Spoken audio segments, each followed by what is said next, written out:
हर हर महादेव, जय सिया राम। शिवम जी कैसे हैं आप? हर हर महादेव, जय जय सिया राम। विकास जी एकदम अच्छे हैं, आप कैसे हैं? मैं भी बहुत ही अच्छा हूँ। और आपका धन्यवाद, आप दोबारा से हमारे दी यंग पॉडकास्ट के सेट पे आए। जय हो। कल महाशिवरात्रि है, जी। तो बहुत ही इम्पोर्टेंट डिस्कशन आज हम इस पॉडकास्ट में करने वाले हैं। एक डीप कन्वर्सेशन होने वाला है हमारे महादेव के बारे में, हमारे शिव के बारे में, शंकर भगवान के बारे में, और ना जाने कितने ही नाम हैं। जी शिवम जी, सबसे पहले बहुत ही छोटा, बहुत ही बेसिक सा क्वेश्चन है मेरा। मैं जानना चाहता हूँ आपसे, कौन है हमारे शिव? सबसे पहले तो सादर जय सिया राम सभी को। श्री सीतानाथ समारंभाम श्री रामानंदा आर्य मध्यमाम अस्मदाचार्य पर्यंताम वंदे श्री गुरु परंपराम। तो महादेव को तो हम डिफाइन नहीं कर सकते।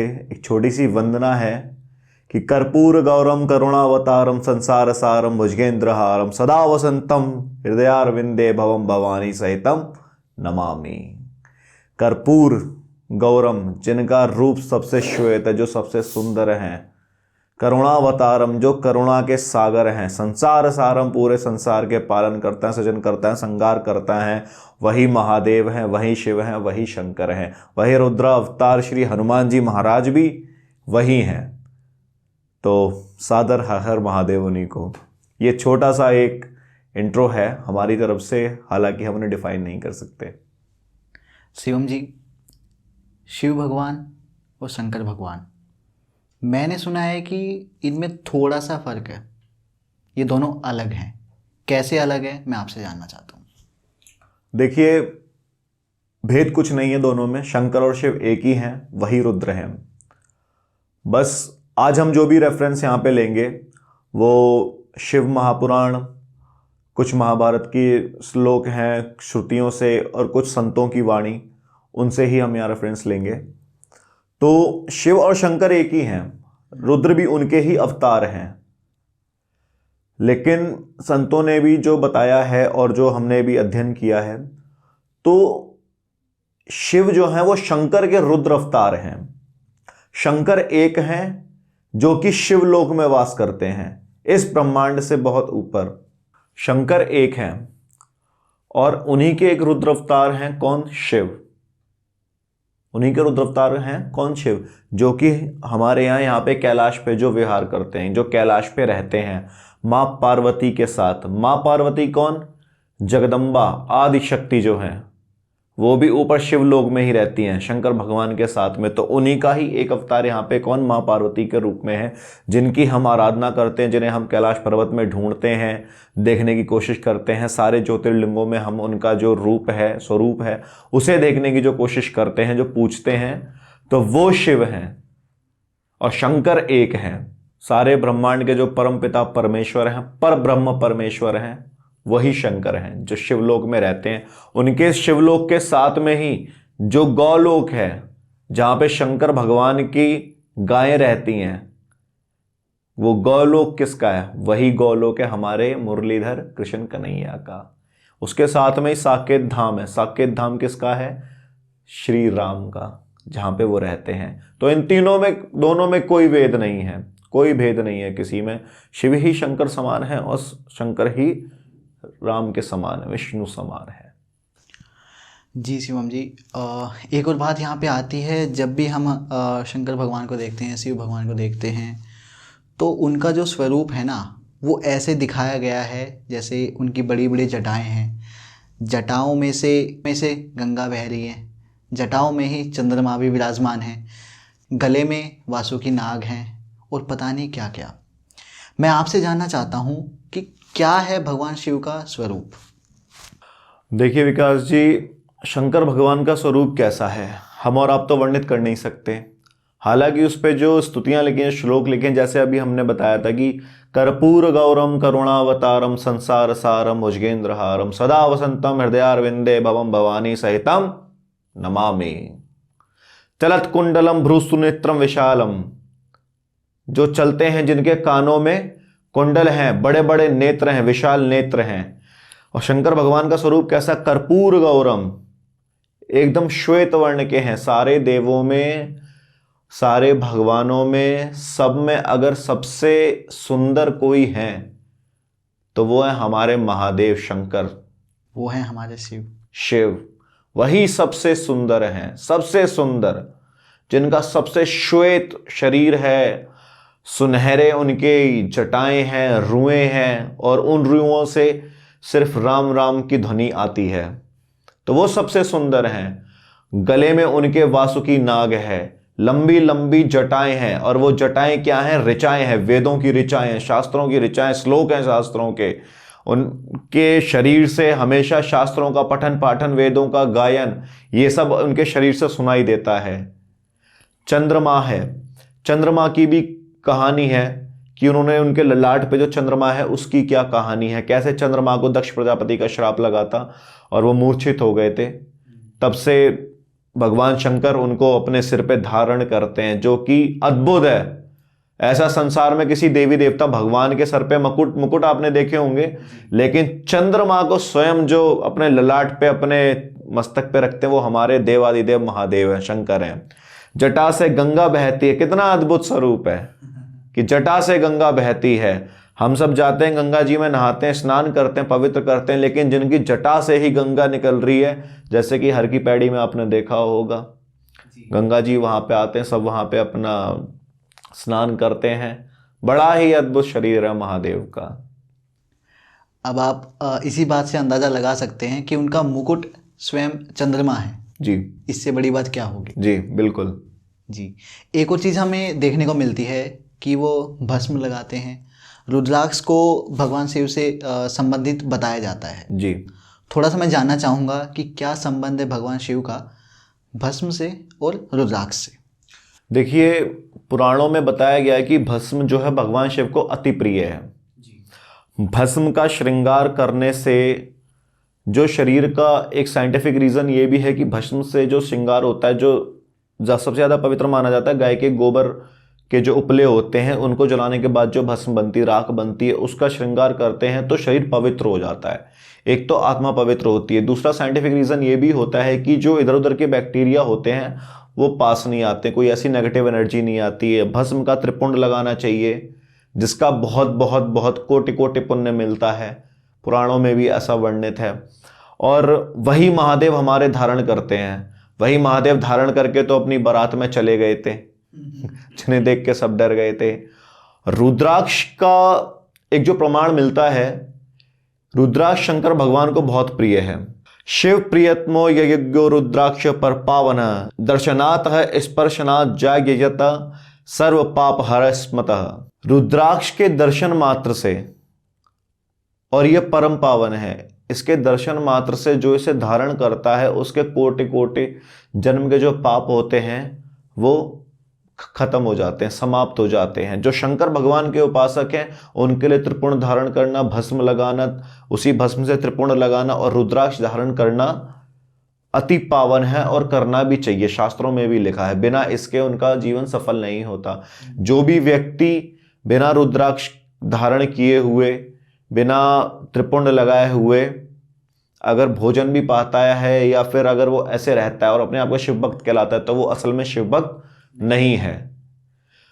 शिव भगवान जो रुद्राक्ष उनको इतना प्रिय इसलिए भी क्योंकि रुद्राक्ष की जो उत्पत्ति है, एक बार की बात है, शंकर भगवान कई हजार सालों तक समाधि लगा के, ध्यान लगा के बैठ गए थे, और ध्यान लगाने के जब कई साल बीत गए, कई हजार साल बीत गए, तो एकाएक उनके मन में बड़ा, उनको मतलब प्रेम, एक स्नेह प्रेम हम बोलेंगे तो उमड़ा उनके हृदय में। और जब उन्होंने अपने अश्रुबिंदु खोले, अपनी आंखें खोली, तो उन आंखों से कुछ आंसुओं की बूंदें छलकी थी। उन्हीं आंसुओं की बूंदों से रुद्राक्ष का जो पेड़ है उसका सृजन हुआ। वो वहां से आया जिसमें 14 तरीके के रुद्राक्ष आए थे, 1 मुखी, 2 मुखी, 3 मुखी, चतुर्मुखी, पंचमुखी, षष्टमुखी, सप्तमुखी, ऐसे करके 14 मुखी रुद्राक्ष आए थे। और ये इनके जहाँ ज़्यादातर जो पेड़ थे रुद्राक्ष के, वो आपका उत्तराखंड, हिमाचल का आज का जो अपना एरिया है वहाँ पर है, श्रीलंका में है, कहीं कहीं मथुरा में भी, ऐसा पुराणों में लिखा हुआ है। यहाँ उनके मेन जो पेड़ रुद्राक्ष के वो आए थे। तो रुद्राक्ष की उत्पत्ति यहाँ से हुई है। पुराणों में यह भी वर्णित है कि जो 1100 रुद्राक्ष धारण करता है वो स्वयं शंकर भगवान के समान ही होता है, वो स्वयं शिव के समान ही होता है। उस जी 1100 रुद्राक्ष। जी मैंने सुना है कि एक रुद्राक्ष में इतनी एनर्जी होती है कि अगर कोई इंसान एक रुद्राक्ष भी धारण कर ले तो उसकी लाइफ में काफ़ी चेंजेस आ जाते हैं। तो 1100 रुद्राक्ष मेरे हिसाब से धारण करना is next to impossible. Impossible तो हम नहीं कहेंगे इसे, लेकिन ये होता है। आज भी ऐसे कई साधु संत सन्यासी हैं जो 1100 रुद्राक्ष धारण करते हैं, उससे ज़्यादा ही करते हैं। और वो कर भी कैसे पाते हैं? शंकर भगवान की कृपा से ही कर पाते हैं। हमारा और आपका कोई सामर्थ्य नहीं है, सब करता धरता कराने वाले वही हैं। तो शास्त्रों में, पुराणों में यह भी वर्णित है कि यज्ञोपवीत जो होता है, हमारा जनेऊ होता है, उसमें भी आप 3 रुद्राक्ष धारण कर सकते हैं। कानों में 6 रुद्राक्ष हो, इनमें बाजुओं में हो, आपकी कलाइयों में हो, गले में हो, रुद्राक्ष की माला हो, तो आप ऐसे उनको अपनी शिखा में भी रुद्राक्ष को धारण कर सकते हैं। तो ऐसे रुद्राक्ष धारण करने चाहिए। इनकी बड़ी, मतलब हम क्या ही बोलें, बहुत इनका सौभाग्य होता है। शिवम जी, रुद्राक्ष अपने आप में इतना बड़ा टॉपिक है कि हम इसके ऊपर एक अलग से पॉडकास्ट कर सकते हैं। जी अभी ये शिवरात्रि स्पेशल एपिसोड है, तो यहाँ मैं जानना चाहूँगा कि क्या है महाशिवरात्रि, इसे हम क्यों मनाते हैं और महाशिवरात्रि का व्रत क्यों किया जाता है। देखिए, एक बार की बात है, एक धारणा बनी हुई है, आज भी कई लोग ऐसा समझते भी हैं कि महाशिवरात्रि के दिन शंकर और पार्वती जी का विवाह हुआ था, और ऐसा कुछ समझते भी हैं कि उस उपलक्ष्य में मनाई जाती है। लेकिन देखिए, पुराणों में भी वर्णित है कि हमारे जो 12 मास हैं, 12 महीने हैं, इनमें कृष्ण पक्ष की जो चतुर्दशी होती है तब शिवरात्रि आती है। लेकिन जो फागुन मास की कृष्ण पक्ष की जो चतुर्दशी होती है, इसको जो शिवरात्रि होती है वो महाशिवरात्रि होती है, जो कि कल है। और ये ऐसा इसलिए भी है क्योंकि एक बार ब्रह्मा जी और विष्णु जी, सबसे पहले ब्रह्मा जी को अपने ऊपर बहुत अहम हो गया था, घमंड हो गया था कि सृष्टि का कर्ता धर्ता तो सब मैं ही हूं, मैंने सृष्टि बनाई है, सब कुछ मैं ही कर रहा हूं। तो वो बड़ा घमंड के साथ विष्णु जी के पास जाते हैं, और विष्णु जी तो अपना शेषनाग की शैया पर आराम से अब सो रहे होते हैं, सो क्या रहे होते हैं, सृष्टि का निर्माण कर रहे होते हैं, तो पालन करता वही है सृष्टि के। तो वो उनको बड़ा बोलते हैं कि तुम उठो और मेरी शरण में आ जाओ, मैंने ही सब कुछ किया है, और ये सब। विष्णु भगवान को भी इस पे क्रोध आ जाता है कि तुम कुछ नहीं हो, मैंने ही सब कुछ किया है। तो इन दोनों में आपस में युद्ध होता है, ब्रह्मा जी में और विष्णु जी में युद्ध होता है। जब ये युद्ध बहुत आगे तक बढ़ जाता है तो यहां तक कि ब्रह्मा जी पाशुपता अस्त्र, जो कि बड़ा घातक अस्त्र था, जो कि अर्जुन के पास था महाभारत में, जिसने वो शंकर भगवान से ही प्राप्त किया था, वो विष्णु भगवान के ऊपर भी चलाने वाले होते हैं। देवताओं में एकदम से बड़ा कोलाहल मच जाता है, देवता सब परेशान हो जाते हैं कि ये सब क्या होने वाला है, तो सृष्टि का विनाश हो जाएगा ब्रह्मांड का। सब महादेव की स्तुति करते हैं। तब महादेव वहां पर आते हैं, और महादेव उसी समय एक अग्निस्तंभ के रूप में, इतने विशाल अग्निस्तंभ के रूप में प्रज्वलित होते हैं दोनों के बीच में, ब्रह्मा और विष्णु दोनों के बीच में, कि जिसका ना तो जड़ का पता चलता है और ना ही ऊपर के भाग का पता चलता है, शीर्ष का पता चलता है। उस समय ब्रह्मा और विष्णु दोनों ही उस स्तंभ के बारे में पता करने जाते हैं कि इसकी उत्पत्ति कहां से और ये कहां तक जा रहा है। तो ब्रह्मा अपने हंस, उनका वाहन है, हंस से जाते हैं ऊपर की तरफ, और विष्णु जी जाते हैं शुक्र का एक वेश बना के जाते हैं नीचे की तरफ, कि इसका अंत कहां पर है।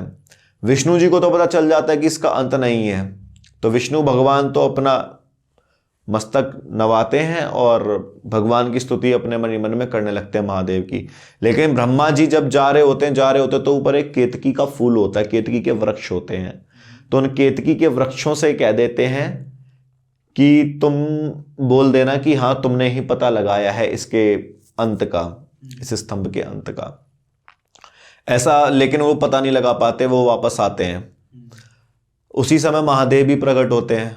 जब महादेव भी प्रकट होते हैं, सारी बात होती है, तो महादेव को पता चल जाता है। वो विष्णु जी को तो कुछ नहीं कहते हैं, विष्णु जी की तो बड़ी तारीफ करते हैं, और ब्रह्मा जी को ये श्राप दे देते हैं कि तुमने मुझसे झूठ बोला है। और जो उसमें केतकी का फूल भी कहता है कि हाँ, इन्होंने पता लगा लिया है। केतकी के फूल को फिर भगवान शंकर श्राप दे देते हैं कि अब से तू मेरी पूजा में सम्मिलित नहीं होगा। तब से लेकर आज तक और आने वाले समय में भी केतकी का जो फूल होता है भगवान शंकर पे नहीं चढ़ता, शिवलिंग पे नहीं चढ़ता। और ब्रह्मा जी को दंड देने के लिए, क्योंकि सृष्टि में एक उदाहरण तो पेश करना पड़ेगा, उन्होंने झूठ बोला, परमात्मा से, स्वयं ईश्वर से झूठ बोला। उसी समय भगवान अपने एक रुद्र अवतार को प्रकट करते हैं, और ब्रह्मा जी के 5 मुख होते हैं, तो उनका जो 5वां मुख होता है उसको उसी समय कटवा देते हैं। तो हमने जो देखा है ब्रह्मा जी को 4 मुख के साथ देखा है जी। तो उनके पहले 5 थे जी। भगवान शिव ने, जो आपने बताया, उन्होंने एक सर काट दिया, तो अभी 4 शीश हैं। जी। अब एकानन, चतुरानन, पंचानन है ना। चतुरानन यानी कि 4 मुख किसके हैं? ब्रह्मा जी के। और पंचानन शंकर भगवान के ही 5 मुख हैं। हाँ, तो ब्रह्मा जी का एक शीश काट देते हैं और वो भैरव उसको अपने साथ लेके चले जाते हैं, जो उनके रुद्र हैं। वहीं से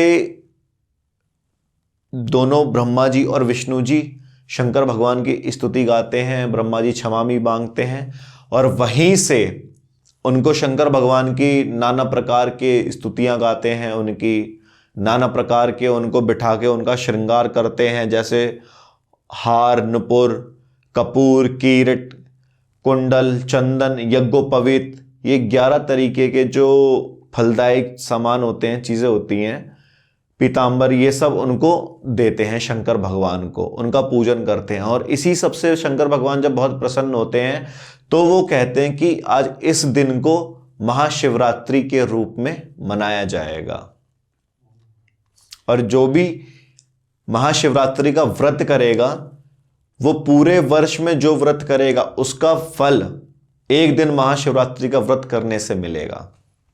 यानी कि काफ़ी सारे जो व्रत हैं उनके बराबर है एक महाशिवरात्रि का व्रत। जी बिल्कुल।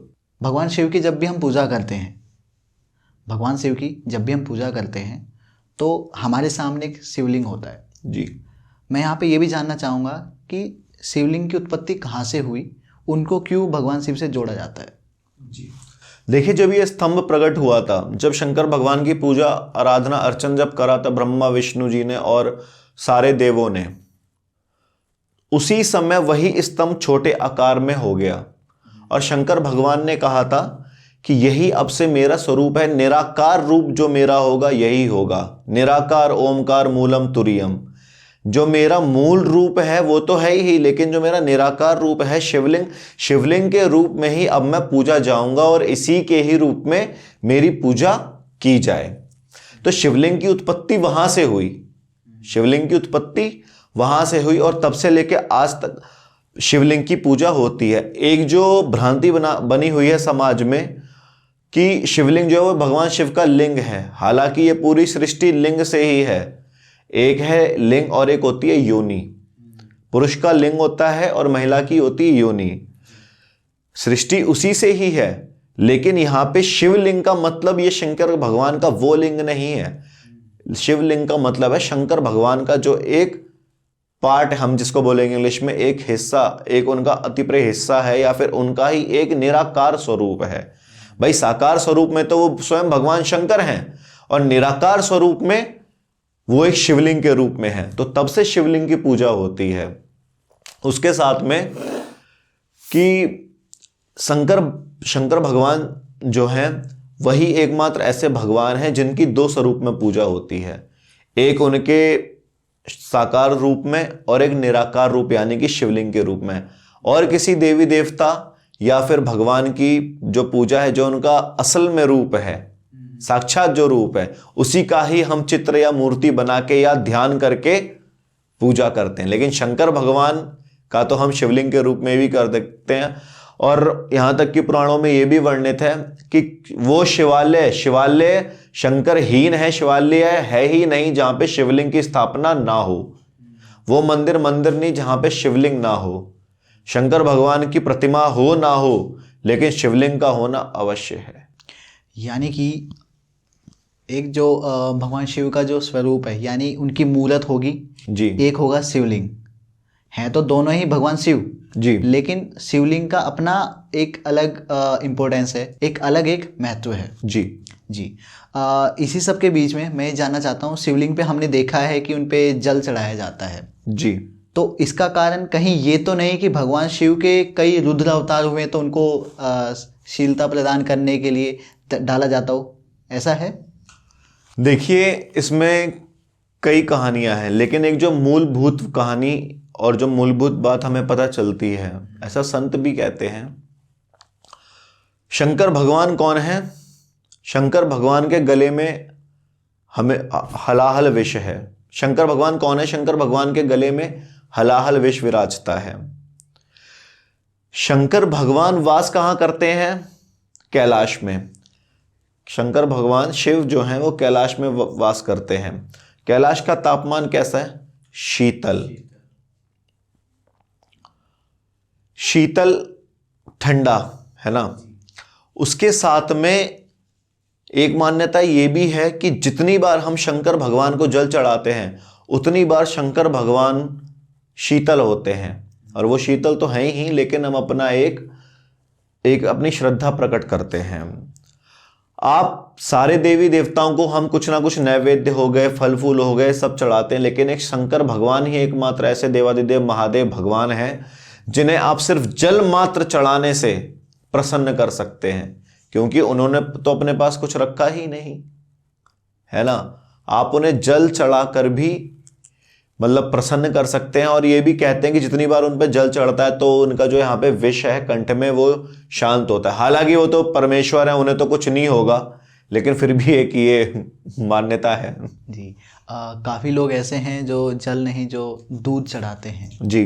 तो ये भी कहीं बताया गया है कि भगवान शिव को उनके जो शिवलिंग है, जो शिवलिंग का जो स्वरूप है, उसको दूध चढ़ाया जाए। जी। ऐसा कहीं बताया गया है? जी देखिए, ऐसा है।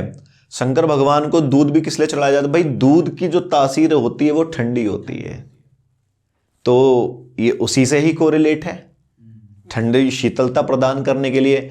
जितना आप शीतल होंगे, जितना आप शीतल होंगे उतना ही आप निर्मल बनेंगे, और जितने आप निर्मल बनेंगे उतने आप दयावान बनेंगे। और ऐसे ही दयावान हमारे भोले भाले कौन है? भगवान शंकर। तो ये सब आपस में है चीजें, सब एक दूसरे से जुड़ी हुई कड़ियां हैं ये। और शंकर भगवान को कच्चा ही दूध चढ़ाया जाता है। जी बिल्कुल, कच्चा दूध उन्हें चढ़ाया जाता है और गर्म करने के बाद भगवान विष्णु को किया जाता है। कच्चा दूध भी एक मान्यता ये भी है कि उनको भी इसलिए चढ़ाया जाता है क्योंकि जो जैसा है वो मुझे प्रिय है। निर्मल मन जन सो मोहि पावा, मोह कपट छल छिद्र ना भावा। ये रामचरितमानस की चौपाई है जो कि राम भगवान ने कही है। और मैं इसको यहां पे इसलिए भी रिलेट करना चाहूंगा क्योंकि शंकर भगवान भी ऐसे ही हैं। जो भी निर्मल मन से उनके पास जाता है उसे सब कुछ दे देते हैं वो। भाई, भूत हैं, भूतादिदेव हैं, और यहां तक कि राक्षसों का राजा रावण, उसको भी सब कुछ दे दिया भगवान शंकर ने। वो जो भी थे भगवान, रावण जो भी थे भगवान शिव की वजह से थे। जी बिल्कुल। तो ये है। जी। एक और बात, हमारे भगवान शंकर को, हमारे शिव भगवान को भोले कहा जाता है। जी। तो वैसे तो आपने बता ही दिया है, लेकिन फिर भी मैं ये जानना चाहता हूँ कि वो भगवान होते हुए, वो स्वयं परमात्मा होते हुए, क्या उनको नहीं पता होता है कि मैं जिनको वरदान दे रहा हूँ वो आगे चल के सृष्टि का विनाश करेंगे या फिर बुरे कर्म करेंगे? क्या उनको पता होता है? और पता है तो भी वो क्यों वरदान दे रहे हैं? क्या इतना भोलापन सही है? बहुत अच्छा प्रश्न है। देखिए, भगवान शंकर बहुत भोले भाले हैं, उनको सब पता है। भाई, वो त्रिनेत्रधारी हैं, उनको सब कुछ पता है कि क्या होने वाला है क्या नहीं। लेकिन जिस तरीके से एक बालक जब शैतानी करता है, किसी चीज की बार बार हट करता है, बालक अपने माता पिता से, माता पिता जानते हैं कि इसमें इसका अहित है, किसी चीज को मांग रहा है, बार बार शैतानी करता है, और जब तक उसे चोट नहीं लग जाती वो मानता नहीं है, माता पिता के बार बार मना करने पर भी। उसी तरीके से, लेकिन फिर भी वो उसे रोकते नहीं। जब वो बार बार हट करता है, कोई चीज मांग रहा है, कुछ कर रहा है, तो उसे लाके दे देते हैं। इच्छा पूर्ति की जाती है। इच्छा पूर्ति की जाती है। उसी तरीके से हमारे महादेव हैं कि वो इतने भोले हैं, इतने भोले हैं कि उनसे राक्षस जो भी वरदान मांगते हो, सबसे ज्यादा राक्षस ही उनसे वरदान मांगते हैं। क्योंकि उनको पता है कि भगवान शिव जो है वो जल्दी मान जाएंगे या आसानी से मान जाएंगे। बिल्कुल। और सबसे बड़ी बात, राक्षस जो है वो भगवान शिव की पूजा करते हैं, इसके अलावा किसी की नहीं करते। ये तो है। बल्कि जितना मैंने देखा है और हम सब ने देखा है कि महादेव जो हैं उनकी ही पूजा करके, उनकी ही तपस्या करके लगभग जितने भी हमारे अगर मैं सिंपल भाषा में कहूँ, जितने विलन हुए हैं, जितने राक्षस हुए हैं, उन्होंने भगवान शिव से ही वरदान पाया है। जी बिल्कुल। भगवान शिव ऐसे देवादिदेव महादेव शंकर भगवान हैं जो सबकी इच्छा पूर्ति करते हैं, सबकी इच्छा पूर्ति करते हैं। यहां तक कि स्वयं राम भगवान भी जब रावण से युद्ध करना था तो उस समय रामेश्वरम धाम की स्थापना उन्होंने करी थी। शंकर भगवान की पूजा आराधना किए बिना आप कुछ नहीं पा सकते। वो तो प्रथम सृजनकर्ता शंकर भगवान ही हैं, उनको तो आपको लेके चलना ही पड़ेगा। शिवम जी, हनुमान जी थे, वो खुद भगवान शिव के अवतार थे, उनके स्वरूप थे, और वो भगवान श्री राम के साथ थे।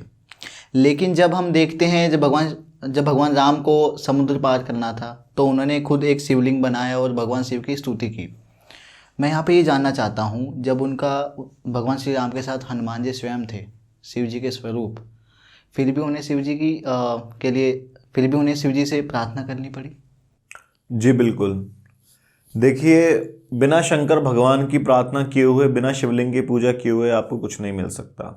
वो तो एक पूजा की, अर्चन की प्रथम श्रेणी ही वही है, भगवान शिव की, शंकर की आराधना करना। इसमें रही बात, हनुमान जी एकादश अवतार हैं। सबको ऐसा लगता है कि हनुमान जी जो हैं वो 11वें रुद्र अवतार हैं भगवान शंकर के, लेकिन भगवान शंकर के 10 अवतारों को एक तरफ और स्वयं भगवान शंकर, उन दोनों को मिला दिया जाए तब जाके एकादश अवतार हनुमान जी हुए। इसमें शिव महापुराण में वर्णित 12 ज्योतिर्लिंगों में रामेश्वरम जो ज्योतिर्लिंग है, जहाँ पे ये घटना चक्र हुआ था, तो उसकी एक छोटी सी कथा ये है कि जिस समय पे राम जी चिंतन मनन कर रहे थे कि मैं सागर कैसे लांघूंगा, सागर कैसे पार करूंगा, सेना को वहां ले जाना है, रावण से युद्ध करना और हमारी माँ को, सीता माता को लाना है वापस। उस समय भगवान राम चिंतन कर रहे थे और उन्होंने वानरों से पीने लायक जल मांगा। तो जब वानर पीने लायक जल उनके लिए लाए, तो जब भगवान राम उस जल को पीने वाले थे, तभी उन्हें जल से भगवान शिव की याद आई जी। और जब शिव की याद आई तो उन्हें यह याद आया कि मैंने तो शंकर को जल चढ़ाया ही नहीं, उनकी आराधना करी ही नहीं। और इसी भाव से उन्होंने रामेश्वरम में शिवलिंग की स्थापना करी, उनका पूजन किया, जल अर्पित किया उन पे, और जब शंकर, और उनके सामने नृत्य भी करा शंकर भगवान को मनाने के लिए। तभी शंकर भगवान प्रकट होते हैं माँ अम्बा के साथ में और उन्हें वरदान देते हैं कि तुम जल्दी ही सागर पे पुल बनाओगे और तुम्हारी विजय होगी। जी। तो शिवम जी, यहाँ से पता लगता है कि जो शिवलिंग है उसका अपना अलग ही महत्व है। जी। लेकिन आजकल जो मैं देख पा रहा हूँ, हम लोग देख पा रहे हैं कि जो प्रसाद होता है भगवान शिव का, शिवलिंग का, खासकर शिवरात्रि वाले दिन लोग ना भांग का सेवन बहुत करते हैं और वो कहते हैं ये भोले का प्रसाद है, भोले का प्रसाद है।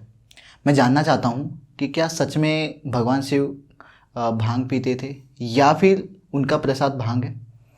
देखिए, भांग जो है, भांग क्या करता है, बेसिकली आप जिस अवस्था में होते हैं उस अवस्था में आपको डाल देता है।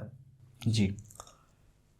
और शंकर भगवान को कई जगह आज के समाज में, मतलब कोई चिलम फूकता हुआ दिखा दिया तो शंकर भगवान है, गांजा, अफीम वगैरह, ये सब बेकार है। ये सब सिर्फ नशा करने वालों ने एक उनका आधार ले लिया है कि शंकर भगवान ऐसा, शंकर भगवान ऐसा नहीं करते, शंकर भगवान ऐसा नहीं करते।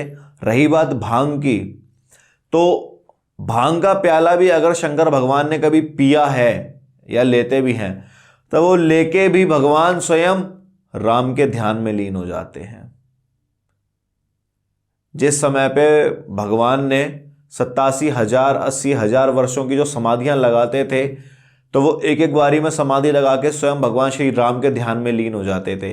क्या वो लोग भांग पीने के बाद में 1 मिनट भी भगवान का ध्यान लगा सकते हैं? ये मेरा उनसे सवाल है। भगवान का ध्यान बल्कि यहाँ तो होता तो उल्टा ही है। जी बिल्कुल, ये तो उन्होंने बस एक अपना झूठा आधार बना लिया भगवान शंकर को ये दिखाने के लिए, और सिर्फ इसमें भगवान शंकर का और अपना ये दुरुपयोग कर रहे हैं बस, और कुछ नहीं है।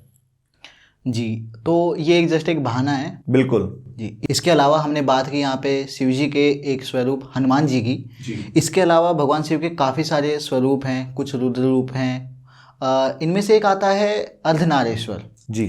तो मैं यहाँ पे भगवान शिव के अर्धनारेश्वर रूप के बारे में बात करना चाह रहा हूँ। मैं जानना चाहता हूँ कि कौन है अर्धनारेश्वर और क्यों भगवान शिव ने इनका रूप लिया। देखिए, जिस समय सृष्टि को ब्रह्मा जी ने बनाया, तो ब्रह्मा जी के बनाए हुई सृष्टि में प्रजा जो थी, जो लोग बाग थे, उनका सृजन आगे नहीं हो रहा था। और बार बार जब सृजन नहीं हो रहा था तो ये सृष्टि चलती कैसे? उन्होंने शंकर भगवान की आराधना की, शंकर भगवान का ध्यान लगाया, और उसी समय जब शंकर भगवान प्रकट हुए तो उन्होंने ये बात उनसे कही कि हे प्रभु, इस सृष्टि का आगे सृजन भी करना है, इसे आगे भी बढ़ाना है, तो अब आप ही इसमें कुछ कर सकते हैं। उसी समय भगवान शंकर अर्धनारेश्वर रूप में आते हैं। अथ देवो महादेवो वाचा में गभीरया संभवा है सुनसप्रीतो विश्वकर्ता महेश्वरा। भगवान शंकर अर्धनारेश्वर रूप में आए और माँ अम्बा को प्रकट किया। उन्होंने अपने ही वाम भाग से माँ अम्बा को प्रकट किया, और उनसे ही फिर नारी जो है, नारी की उत्पत्ति ही माँ अम्बा से हुई, जिसे बोला जाता है नारी शक्ति। जी, उस शक्ति की जो मतलब जो प्रकट हुई है वो माँ अम्बा से ही हुई, इसीलिए शिव शक्ति भी कहा जाता है। तो शिव की शक्ति कौन? माँ जगदम्बा। और उनकी शक्ति कौन? शिव। तो यहां से ही जब पुरुष और महिला का जब आलिंगन हुआ, और ये मैथुन जो क्रिया है, जब ये, क्योंकि सारा संसार मैथुन है, बिना इसके सृजन हो ही नहीं सकता, वहां से सृष्टि आगे चली। तो ये भी है कि आज जो लिंग होता है, लिंग, जैसे अभी हमने पहले भी बात की थी, लिंग और योनि, इसी से ही सृष्टि चलती है। और योनि आज आपका कामाख्या में योनि की ही पूजा होती है, वहां पे माँ की उसी स्वरूप में पूजा होती है। तो ये है, शिव और शक्ति से ही फिर सृजनकर्ता जो है आगे बढ़े, और भगवान का अर्धनारेश्वर रूप यही है पुराणों में जो है। जी, शिवम जी, यहाँ तक ना हमने भगवान शिव के बारे में बात की, लेकिन अभी तक ना माता पार्वती का नाम नहीं आया है। जी। लेकिन मैंने सुना है कि शिव शक्ति का कुछ ना कुछ रिलेशन है पार्वती जी से। जी। तो मैं यहाँ पे जानना चाहता हूँ कि शिव शक्ति और पार्वती जी में संबंध क्या है। बिल्कुल, देखिए, इन दोनों में संबंध आप ये समझिए कि शिव से ही शक्ति है। जी। और इसे जानने के लिए पहले हमें जाना पड़ेगा सती माता के पास। तो सती माता कौन थी? ब्रह्मा जी के ही एक पुत्र थे, दक्ष। दक्ष की पुत्री थी सती। और ये वरदान जिस समय मां अंबा प्रकट हुई थी अर्धनारेश्वर रूप में, जब भगवान ने उन्हें प्रकट किया था, तो उनको ये वरदान भी दिया था कि तुम दक्ष की पुत्री के रूप में आओगी और मैं तब तुमसे विवाह करूंगा। सती के रूप में आओगी। तो सती माँ जब आती हैं और भगवान शंकर का जब उनके साथ विवाह होता है, उस समय पे जो दक्ष होता है, जो दक्ष थे उस समय पे, जो दक्ष थे वो शंकर भगवान की बहुत तरीके से अवहेलना करते हैं, उनका मजाक उड़ाते हैं, उनको वो मान सम्मान नहीं देते। तो एक बार वो अपने घर पे यज्ञ रखते हैं अपने स्थान पे, और उसमें सबको बुलाते हैं, लेकिन शंकर भगवान को नहीं बुलाते। और सती माता इस बात को समझ रही थी, लेकिन वो फिर भी महादेव से जिद करके जाती है उस यज्ञ में। और उस यज्ञ में होता ये है परिणाम स्वरूप कि शंकर भगवान की बड़ी उसमें मतलब उनको गलत गलत बोला जा रहा था, उनको सम्मान नहीं दिया गया था। तो वो उसी यज्ञ कुंड में कूद जाती हैं, और जब यज्ञ कुंड में कूदती हैं तो शंकर भगवान को पता चल जाता है। शंकर भगवान अपने एक वीरभद्र जो उनके रौद्र अवतार हैं उनको वहां प्रकट करते हैं और सब कुछ तहस नहस कर देते हैं। राजा दक्ष का भी, दक्ष प्रजापति का भी सर अलग कर देते हैं। उस समय पे शंकर भगवान सती माता को लेकर पूरे ब्रह्मांड में विलाप कर रहे होते हैं। विलाप करते करते उन्हें करीब हजारों वर्ष बीत जाते हैं, तब विष्णु जी अपने सुदर्शन चक्र से सती माता के 52 खंड करते हैं और वही 52 खंड आज के समय में 52 शक्ति पीठ के रूप में स्थापित हैं। जो आपका वैष्णो देवी है, ज्वाला जी हैं, आपका कामाख्या है, विंध्याचल है, विंध्यवासिनी है, ये सब वही है, माता सती के ही अंग हैं। जहाँ जहाँ उनका जो जो गिरा, शरीर का जो जो अंग गिरा, वो उस रूप में आज के समय में जाना जाता है। इसी समय पे माँ अम्बा जो है, सती माता, इनको ये वरदान था कि ये फिर से पार्वती के रूप में हिमालय राज, जो हिमालय पर्वत है उनके जो राजा हैं, हिमालय राज के घर में आएंगी।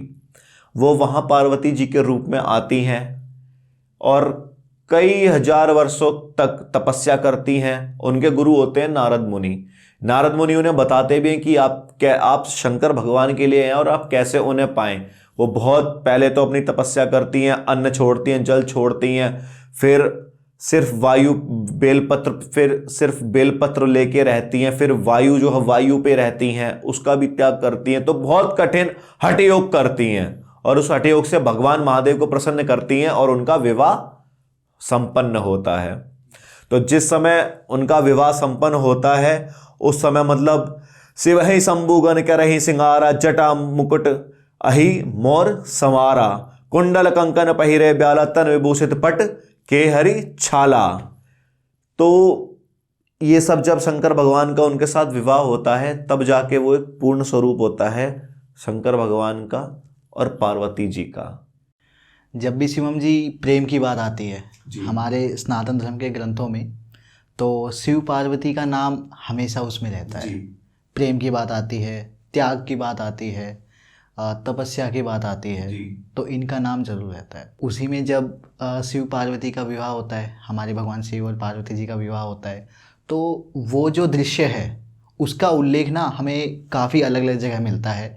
और जितनी बार भी हम उसे सुनते हैं ना, ऐसा लगता है बस सुनते जाओ सुनते जाओ। उसमें हंसी मजाक भी है काफ़ी, उसमें हंसी मजाक भी है, उसमें क्रोध भी है, उसमें काफ़ी कुछ है। मैं चाहता हूँ कि आप थोड़ा सा वो दृश्य हमें यहाँ पे बताएं कि क्या क्या हुआ था। देखिए, भगवान शंकर की जब बारात होती है तो उस समय पे भगवान शंकर जो थे नाना प्रकार के, मतलब भगवान शंकर तो खाली बैठे हुए थे, दूल्हे तो वही थे, लेकिन कोई श्रृंगार करने वाला नहीं था। तो उनके जितने भी भूत आदि गण थे वो सब उनका श्रृंगार करते हैं। श्रृंगार किससे होता है? जो उनकी जटाएं थी, जटाओं से उनका मोर बना दिया जाता है। सांप ला के उनका आगे का जो मोर जो हमारा होता है वो बना दिया जाता है। ऊपर की उनकी पगड़ी बनाई जाती है। कानों में बिच्छू हैं वो डाले जाते हैं, लगाए जाते हैं कुंडल के रूप में। पूरे शरीर पे भस्म ही भस्म होती है।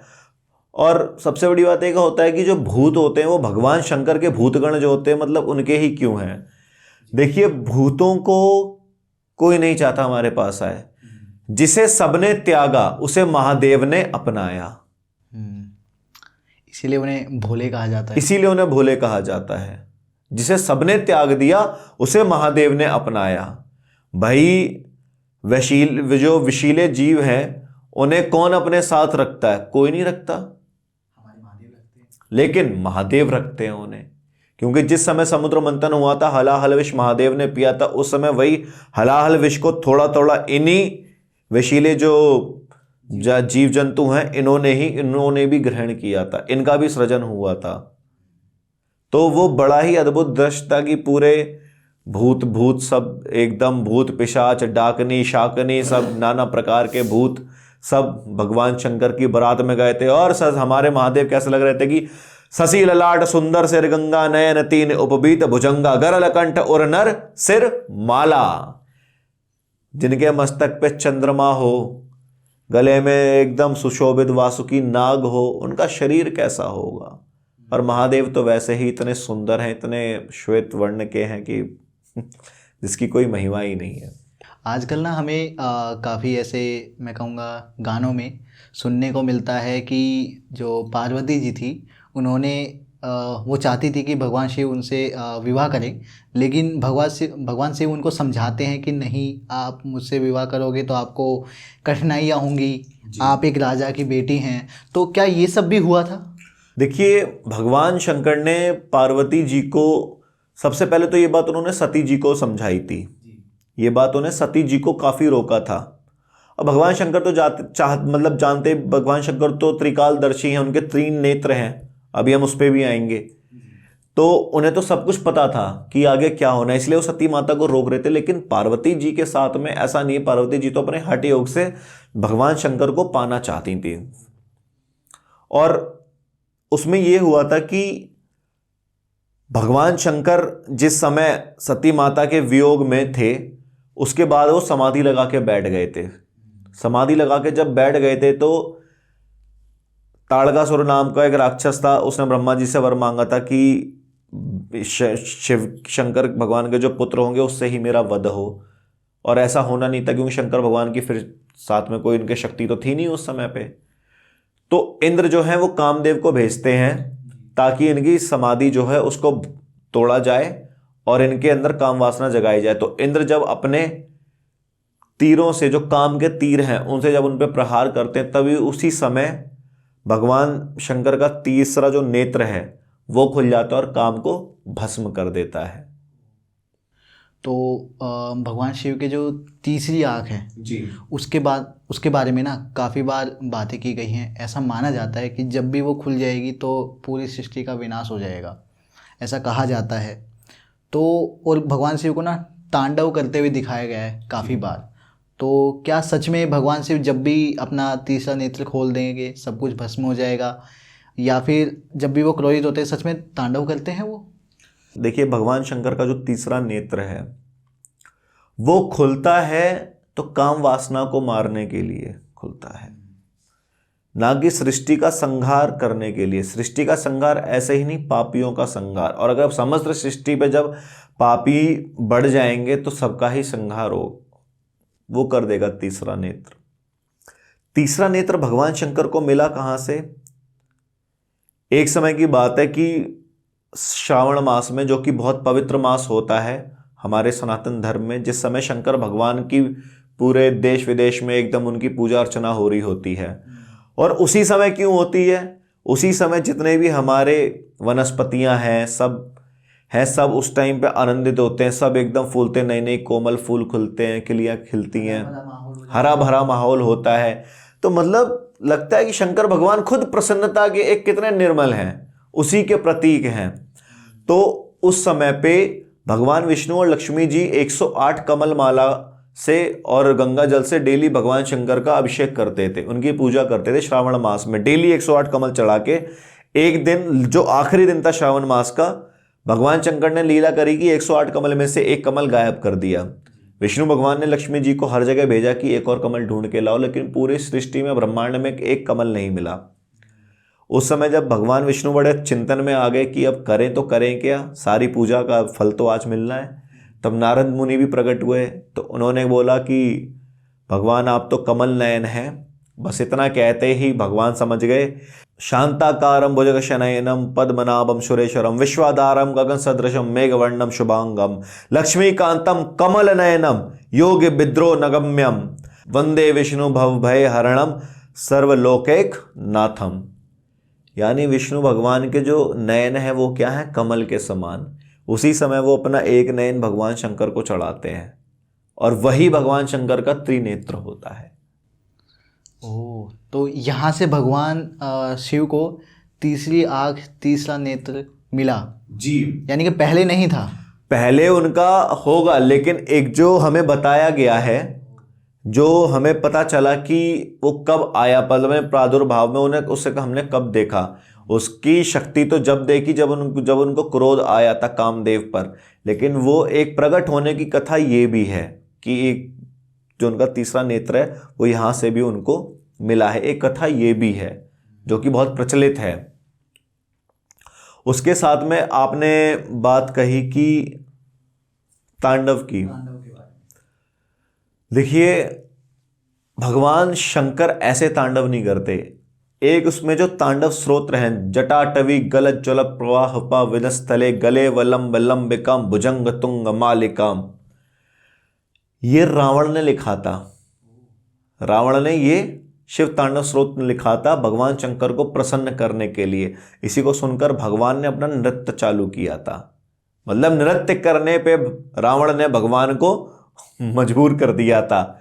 तो ये बड़ा शक्तिशाली मंत्र है। और भगवान शंकर ऐसे कोई तांडव करते हैं तो मतलब इसका ये नहीं कि सृष्टि का संहार हो रहा है, कि वो और बहुत गुस्से में है। हालांकि वो उनका क्रोध आ जाता है उन्हें, लेकिन ऐसा नहीं है कि उन्हें हर बार हर बात पे क्रोधित होते हैं, वो ऐसा नहीं है। आपने यहाँ पे बताया कि भगवान शिव जो हैं, पहले भी आपने बताया कि वो काफ़ी शीतल हैं जी, इसीलिए उन्हें जल भी चढ़ाया जाता है, दूध भी चढ़ाया जाता है। लेकिन हमें ना उनके कुछ रुद्र रूप देखने को मिलते हैं जी। तो मैं ये जानना चाहता हूँ कि वही भगवान इतने शीतल हो सकते हैं जी। और उन्हीं का ही एक स्वरूप, एक नहीं उनके 10 स्वरूप हैं, जी। तो वो इतने शांत हैं लेकिन उनके स्वरूप इतने उग्र क्यों हैं? देखिए, भगवान शंकर के जो रुद्र अवतार हैं, उनके 10 रुद्र अवतार हुए थे और एक का 10 रुद्र अवतार हनुमान जी हैं।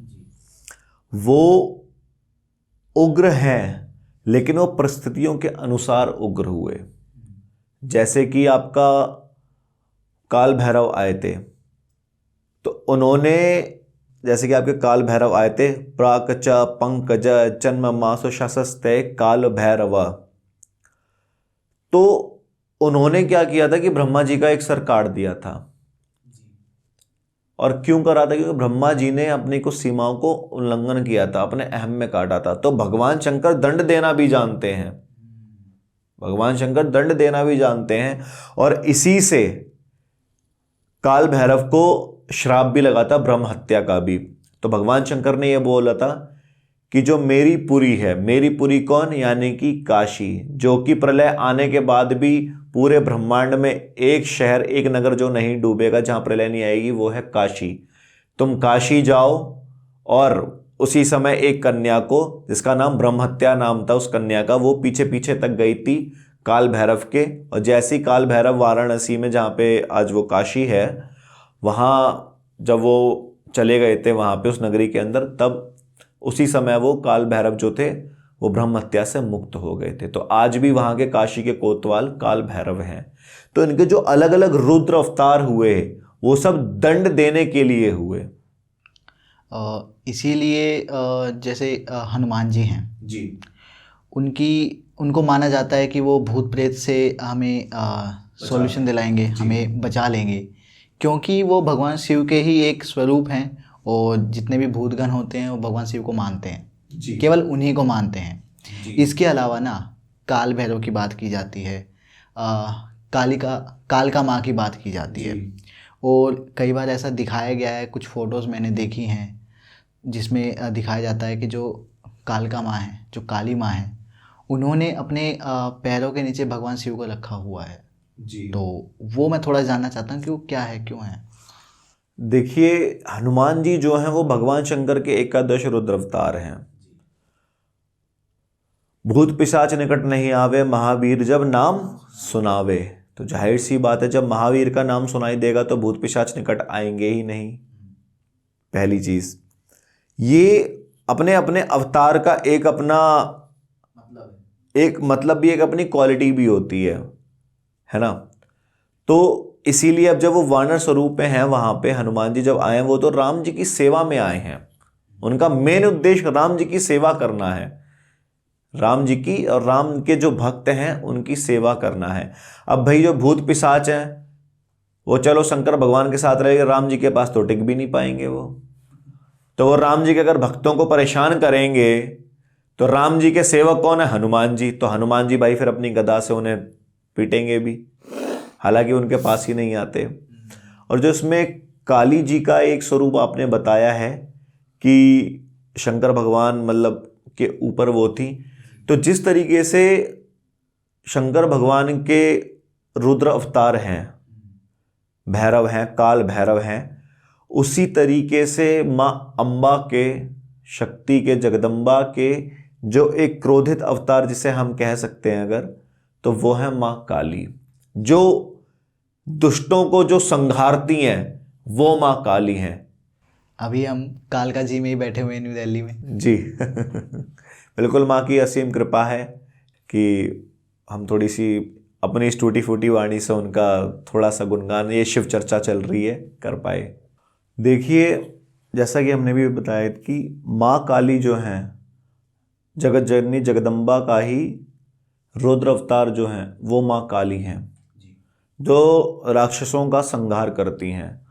तो ग्रंथों में ऐसा वर्णित है, एक बार शुंभ निशुंभ नाम के राक्षस हुए थे, दानव हुए थे, और उन्होंने इतना अत्याचार किया था, तो इसी बात से माँ इतनी क्रोधित हो गई थी, उनका संहार कर दिया, उनकी पूरी सेना का संहार कर दिया।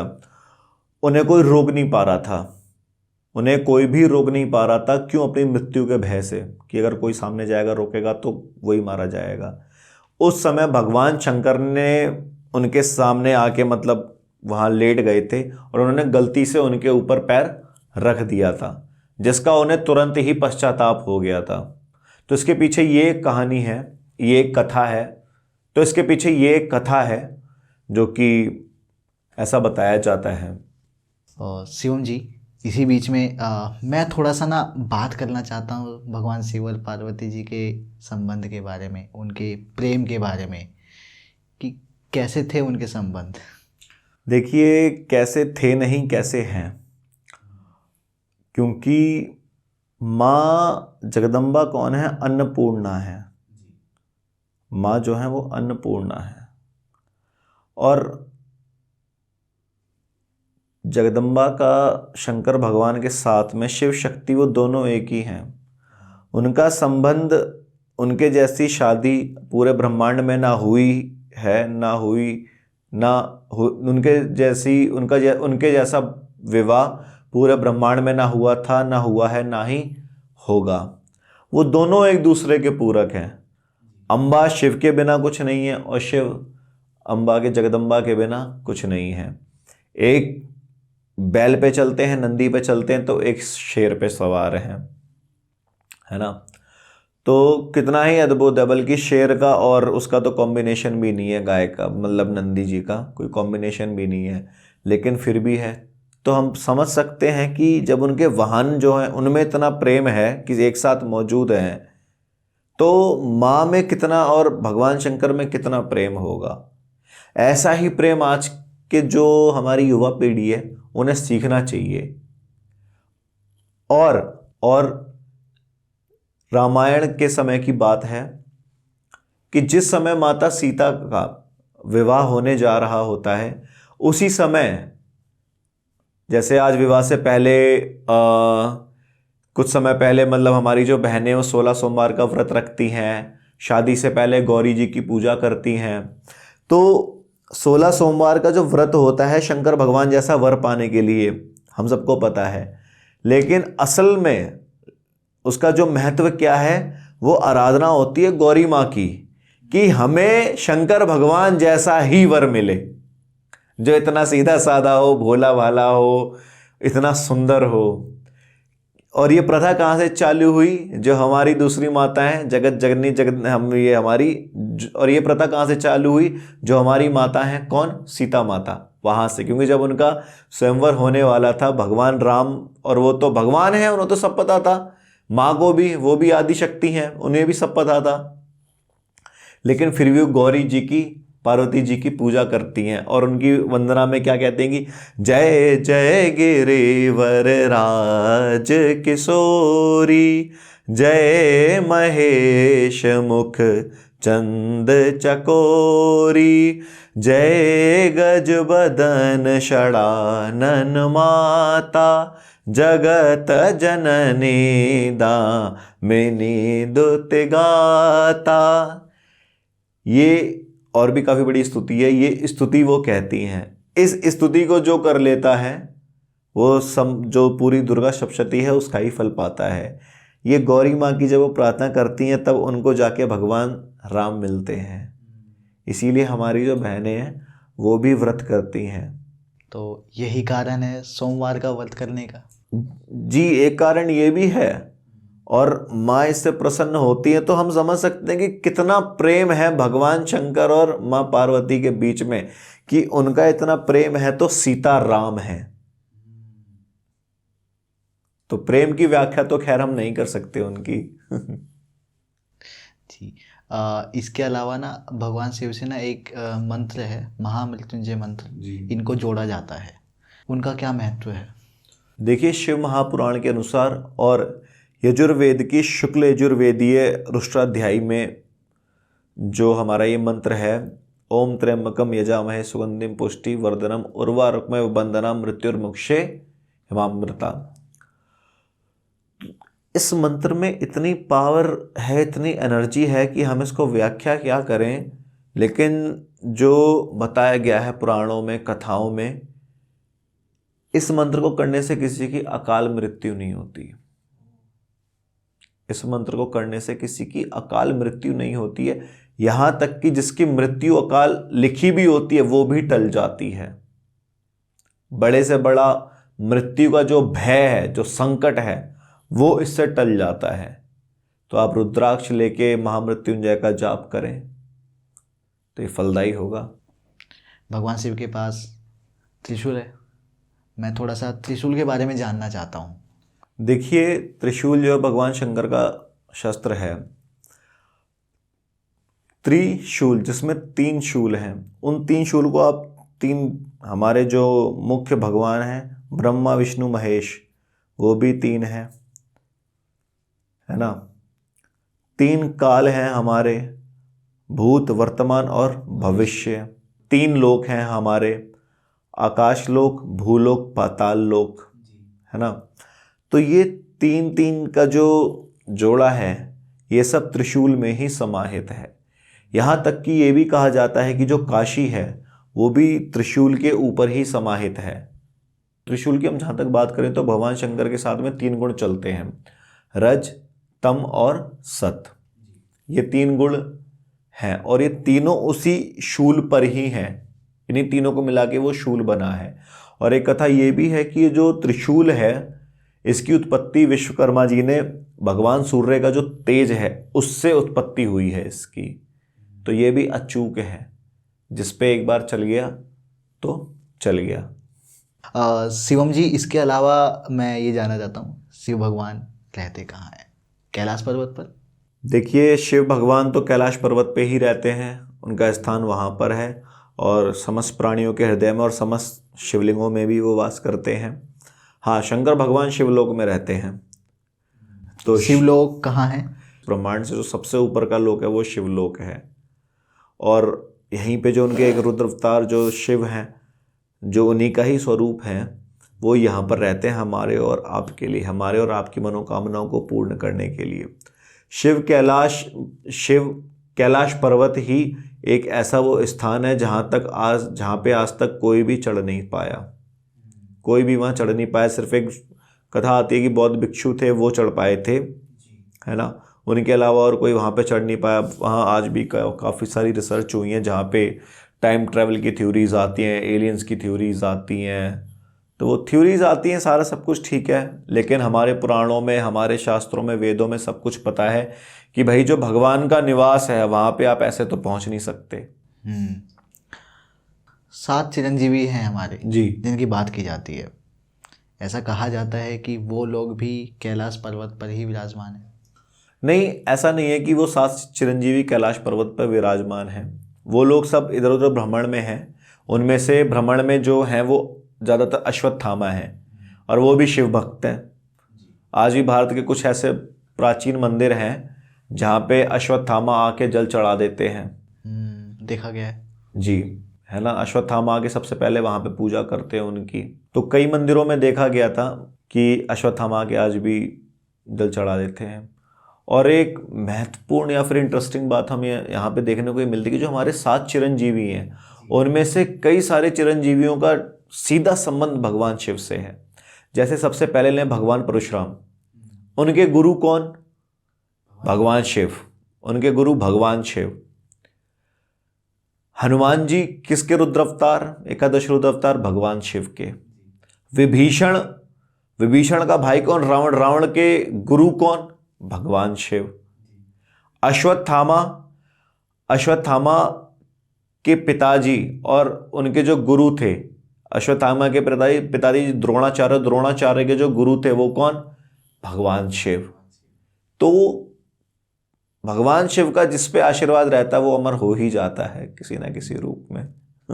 तो भगवान शिव का सीधा कनेक्शन अमरता से दिखाया गया है, इसीलिए शायद महामृत्युंजय मंत्र भी जी बिल्कुल बिल्कुल इसका कनेक्शन है। देखिए, मानने को सब कुछ है और ना माने तो कुछ भी नहीं, है ना। और ये तो अपने अपने अनुभव की बात होती है, क्योंकि शक्ति और आस्था जो होती है वो महसूस करने की चीज़ें होती हैं, ना कि दिखाने की। भगवान शिव को ना भोले कहा जाता है जी। दूसरी बात क्या है, कुछ लोग भोले से ना रिलेट करते हैं, कहते हैं कि वो भूल जाते हैं। भगवान शिव के अवतार रुद्र रूप हनुमान जी, वो भी अपनी शक्तियाँ भूल गए थे, हालांकि भगवान शिव खुद आए थे उन्हें याद दिलाने के लिए। और ऐसा ही शायद तब कहा जाता है कि जब वो वरदान दे देते हैं दानवों को या फिर ऐसे लोगों को जो शायद उनका गलत इस्तेमाल करेंगे। तो क्या सच में भगवान शिव थोड़ा थोड़ा भूल जाते हैं या फिर इग्नोर करते हैं चीज़ों को, क्या होता है? नहीं नहीं नहीं, भगवान शंकर कुछ नहीं बोलते। वो तो आदि योगी योगेश्वर महादेव हैं, आदि योगी हैं, जो योग में आदि योगी हैं, जो जिनसे योग आया है, जिनसे समस्त युद्ध कलाएं आई हैं, जिनसे नृत्य आया है, जिनसे संगीत आया है, तो वो कैसे कोई कुछ भूल सकते हैं? संगीत का, नृत्य का सीधा कनेक्शन दिखाया जाता है भगवान शिव से। जी बिल्कुल, वो कनेक्शन है उनका सीधा। उनका जो डमरू है उसमें डम डम डम डम, हर एक एक शब्द में संगीत है, हर एक एक शब्द में नृत्य है। नृत्य उनका तांडव नृत्य है जो कि आज भी चल रहा है। भगवान शिव को पशुपति भी कहा जाता है जी। नंदी उनके साथ रहते हैं जी। उनका साथ कभी नहीं छोड़ते, जी। तो इसीलिए उनको पशुपति कहा जाता है। वो हमारे जो पशु होते हैं उनका भी ध्यान रखते हैं। देखिए, भगवान शंकर सबका ध्यान रखते हैं और भगवान शंकर का सीधा कनेक्शन पशुओं से है, इसीलिए वो पशुओं के नाथ हैं, पशुपति हैं, पशुओं के पति हैं, पशुपति नाथ। जी। इसकी भी कथा है कि जो नेपाल में पशुपति नाथ शिवलिंग है हमारा भगवान भोलेनाथ का, उसका आधा भाग केदारनाथ जो है शिवलिंग है वहाँ पर है।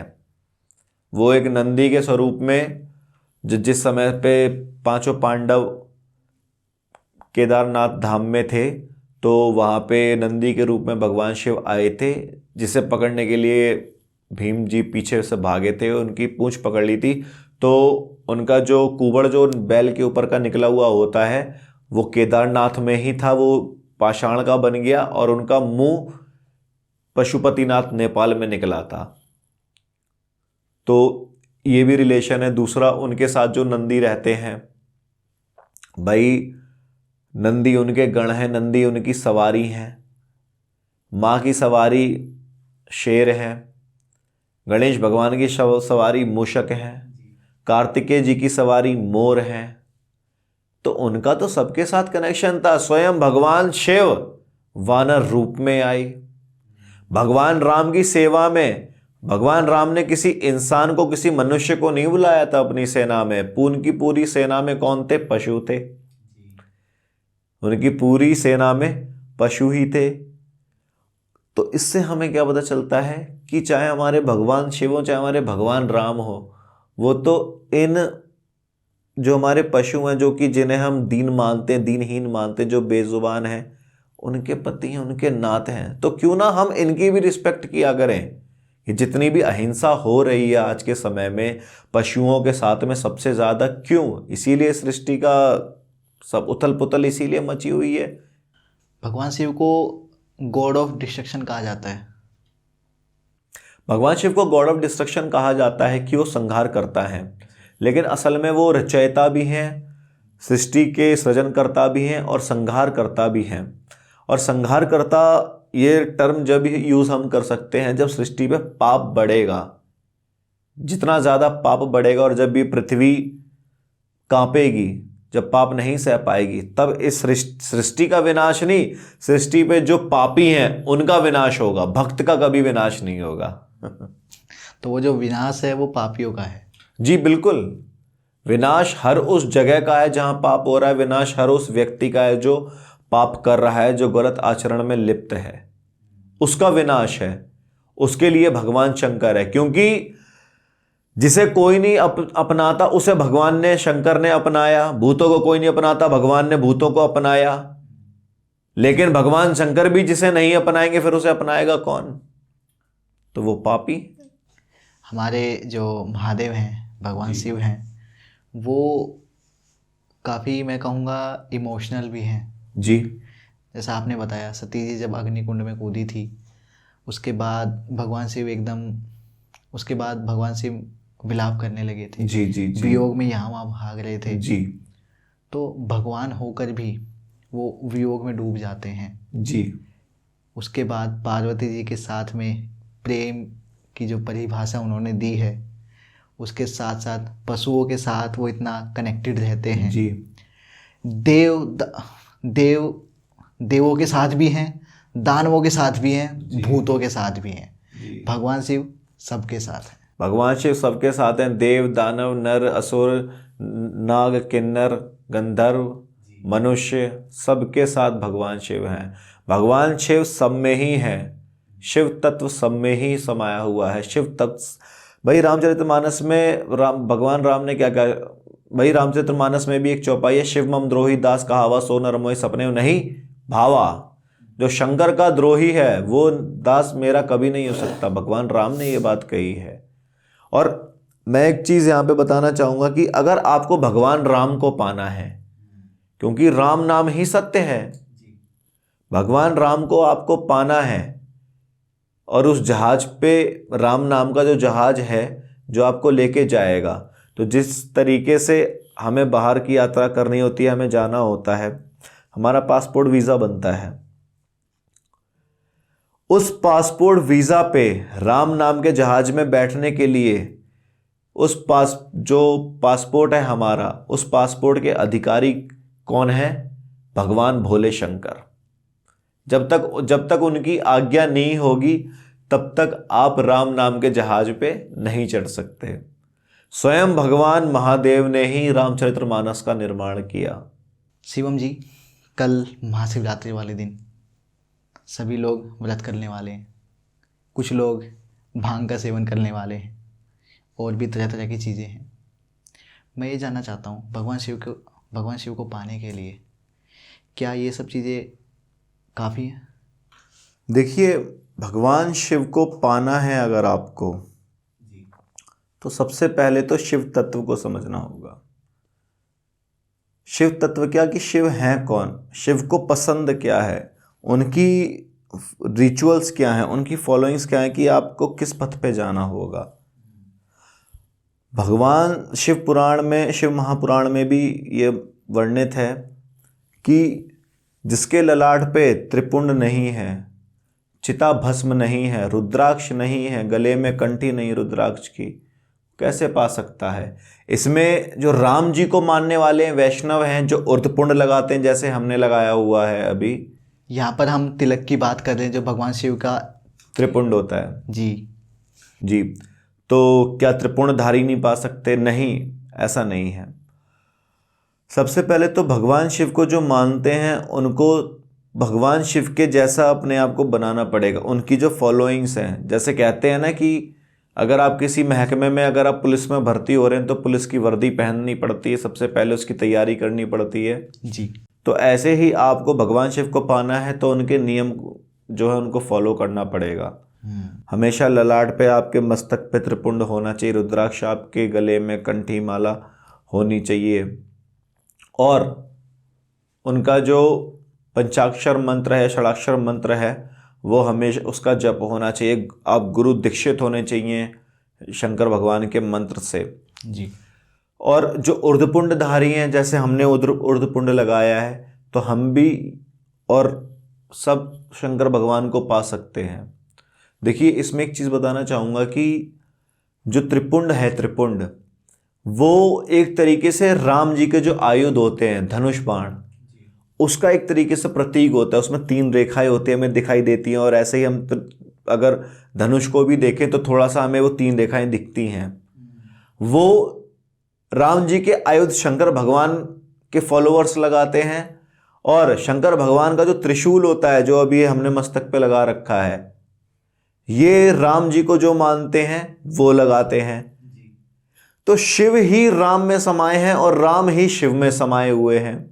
जो शंकर भगवान के फॉलोअर हैं वो राम जी का चिन्ह लेके तपस्या करते हैं, घूमते हैं।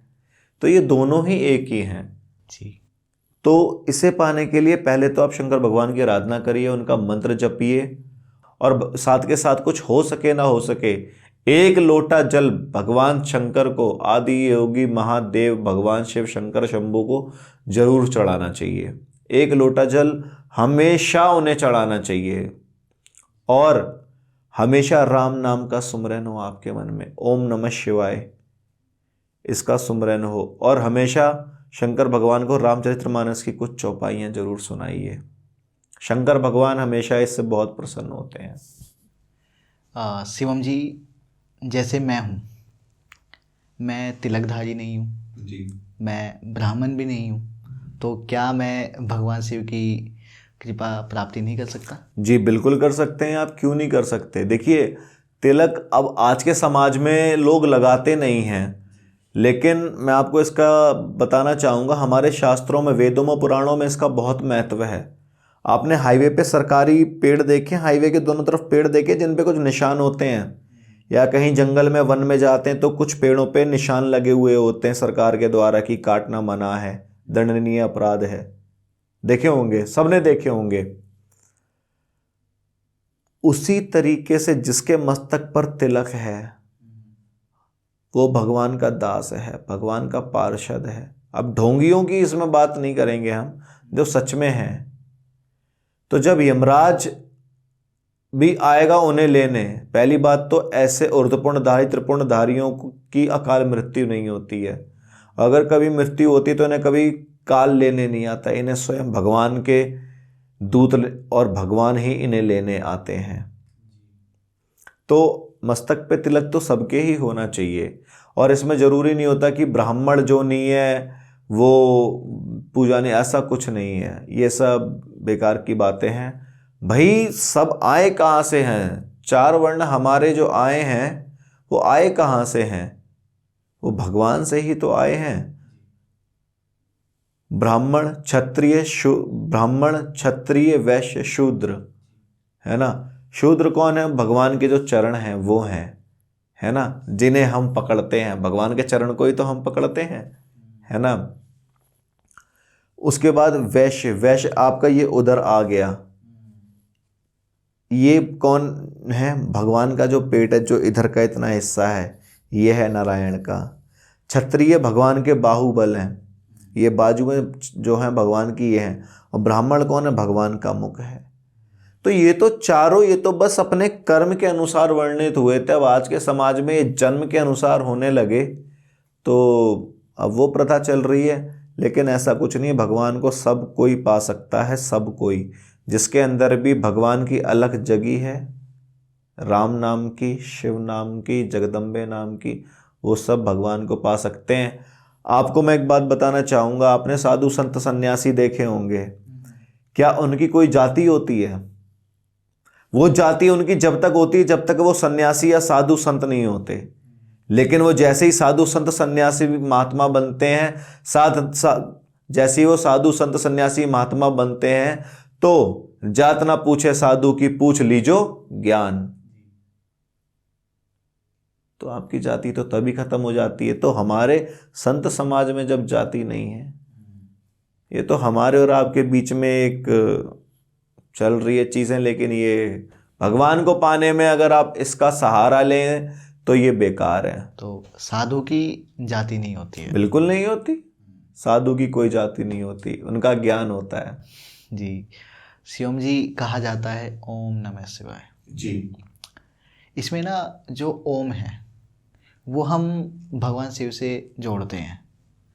ओम शब्द का हमारे ग्रंथों में, बल्कि हमारे टाइम से, हमारे स्पेस से, हर जगह से कुछ ना कुछ संबंध तो रहता ही रहता है। जी।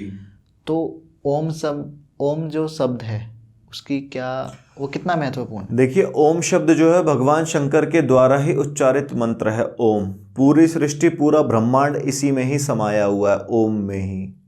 ओम जो है भगवान का विमान है, भगवान शंकर का, महादेव का विमान है। हमारे कोई भी मंत्र श्लोक ले लीजिए, बिना ओम के चालू नहीं होते हैं। बहुत ही ऐसे कुछ मंत्र हैं जो होते हैं, लेकिन ज़्यादातर सब में ओम होता है। नासा ने भी रिसर्च की थी अभी कि जो सूर्य से जो आवाज़ आ रही है वो ओम की आवाज़ आ रही है। तो ओम तो हर जगह है, ऐसा संसार में कोई स्थान नहीं जहाँ पे ओम ना हो। तो हम मतलब अपने एक अल्प ज्ञान से इसको इतना ही समझे, क्योंकि हम इससे ज़्यादा समझ भी नहीं सकते। जी शिवम जी, काफ़ी अच्छा लगा आपसे बात करके, भगवान शिव के बारे में, हमारे महादेव के बारे में। जितने भी शिव भक्त हमारे पॉडकास्ट देख रहे हैं, सभी को महाशिवरात्रि की हार्दिक शुभकामनाएं। आशा करता हूँ ये पॉडकास्ट देखने के बाद में भगवान शिव से उनका जो रिश्ता है वो और गहरा हुआ होगा। और काफ़ी सारी चीज़ें हैं जो भगवान शिव के बारे में हैं, जिनके बारे में हम बात कर सकते हैं, लेकिन एक पॉडकास्ट काफ़ी नहीं होगा। जी बिल्कुल। मैं चाहता हूँ कि हम दोबारा मिलें और ढेर सारी बातें करें भगवान शिव के बारे में, हमारे महादेव के बारे में। जी, आखिर में यही कहूँगा शिवम जी, ओम नमः शिवाय। नमः पार्वते पते, हर हर हर हर हर महादेव। ओम नमः शिवाय। जी, हर हर महादेव, ओम नमः शिवाय।